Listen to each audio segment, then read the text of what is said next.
Hey guys, Chris from Solus here. This is the second installment of our gear rundown. Yesterday you got to see Johnny and Alan's rigs. Today you get to see mine and Justin's rigs. And like the mailman laying pipe to your mom, I think I hear somebody at the door right now.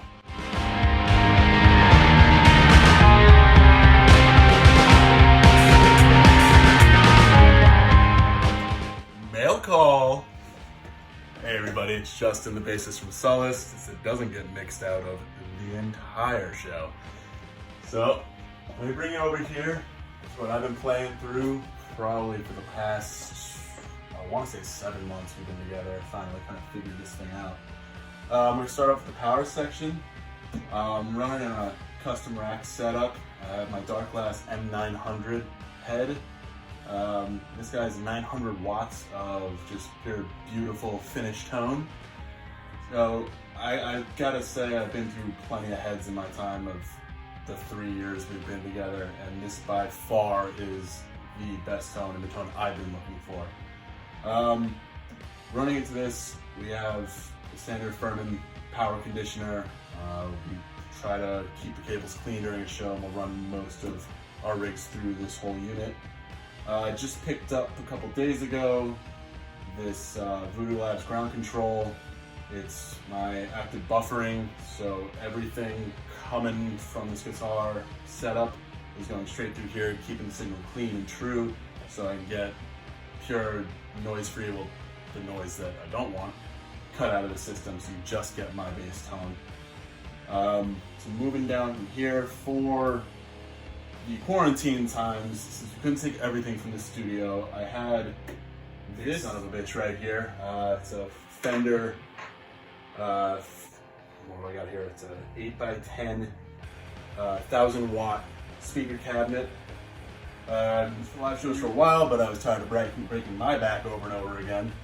And Johnny's, Alan's, sometimes Thompson, and I guess Robbie. So I ended up switching up. I own a Darkglass 410 cab that they released last year, and I gotta say, it puts out the exact same amount of power as this big guy with way more clarity. Nothing against Fender, but it just really rounds out what the head is doing. So moving to what I'm playing through these days, so I picked up about, I would say 9 months ago from Dingwall Guitars, this beautiful NG2 in Ducati matte white. I'm on board with this because I'm a Darkglass fanboy. Is the tone capsule that Darkglass makes activated by this little switch on off. Running down, it's a double stack pickup setup. I have a multi-selector for all of my controls here. Mostly it's a 4-way switch. My master volume.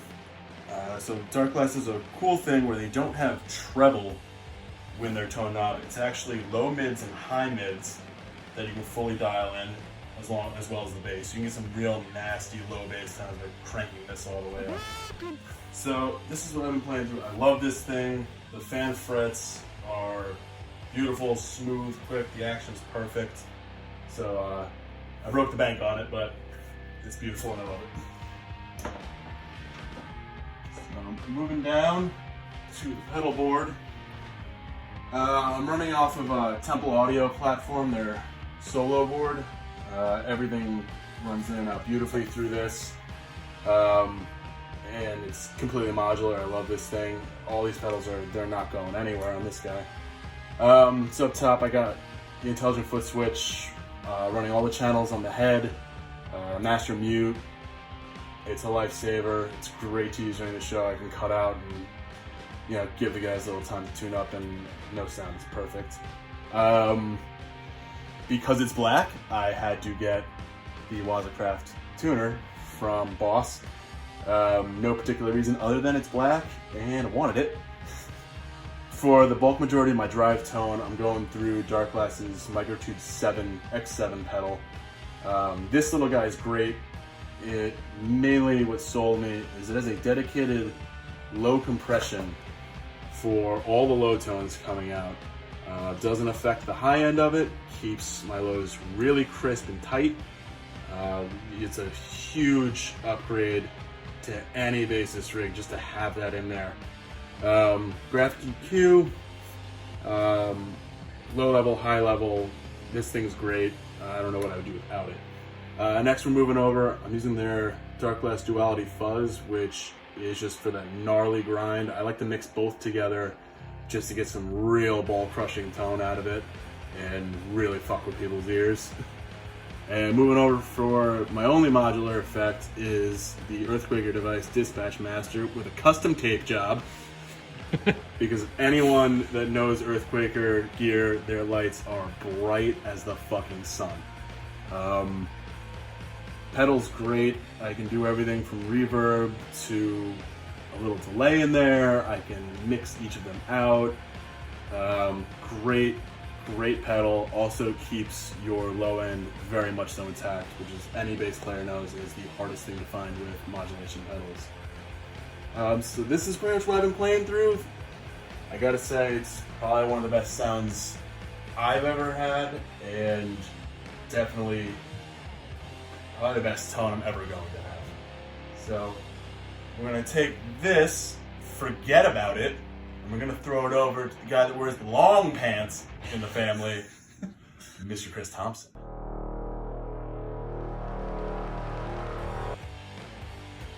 Hi guys, Chris from Solus here. I'm the third guitar player in the band. Today we're going to take you through my rig. Starting off with power, I run this Mesa SOB. The tone that I get out of this thing is unparalleled to anything. It is warm, it is beyond the tubes in this thing, and the Mesa engineering is just, it's top notch. You're not going to find a better, for the sound I'm looking for, you're not going to find a better head out there. It is 100 watt, thing screams on 2. You can keep this thing at half power and it'll melt your face. Like I said, for what we do and for what I want to accomplish in this band, you're not going to find a better head. Moving down to the guitar, I have a C1 Plus Diamond Series Schecter. I love this guitar. This was actually a gift from our other guitar player, Johnny, for my wedding, so major props to him on that. This guitar's got Duncan Design pickups. Nothing too fancy beyond that, but it is just, it's a workhorse. It's never failed me. I've only had it worked on twice, and it was because some grounding issues, but this thing will accomplish everything you want, from the heaviest of metal to the bluesiest of blues. Moving down to the pedal board, I probably have the most basic pedal board of all of us, but that is because this Mesa puts out the required sound that I want. So, starting off, hold on, moving this guitar, it's not. Stay. All right. Regular Boss tuner, nothing special about that.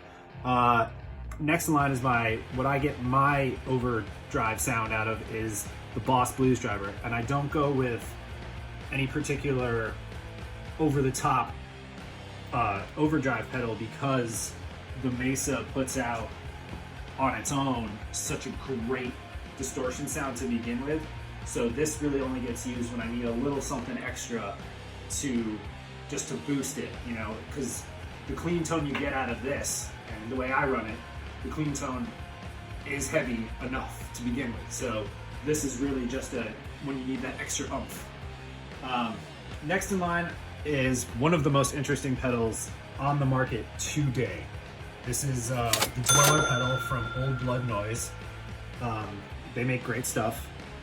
This pedal is a phase repeater, and it has 3 different wave signatures.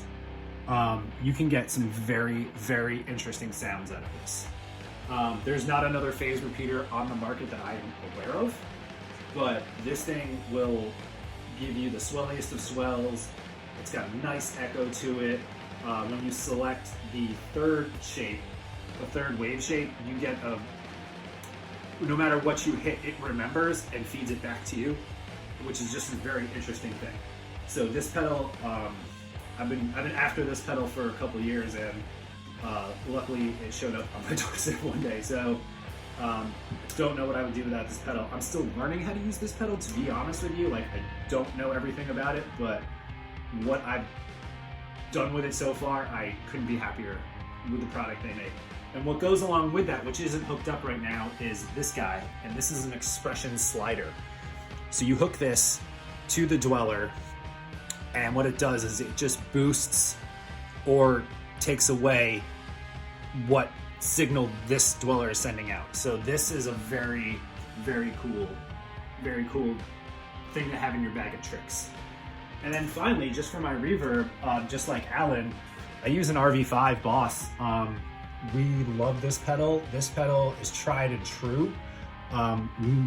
Me and Alan keep ours between room and hall. It's not an actual setting. When you click these, you can feel them click.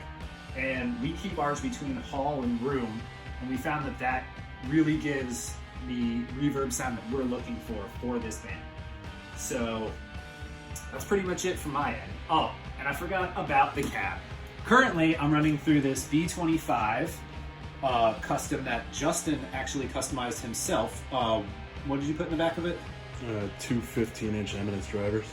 There you go, two 15-inch Eminence. And this thing, I was a little unsure of because of the quarantine times that we're in. I was a little unsure how this was going to act with the Mesa, but it sounds amazing. Normally, when we're playing live or we're at the studio, I just run a regular Marshall 4x10.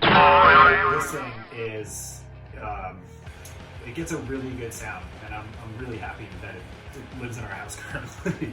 So that's it for me. So thanks for watching, guys, and we'll see you later.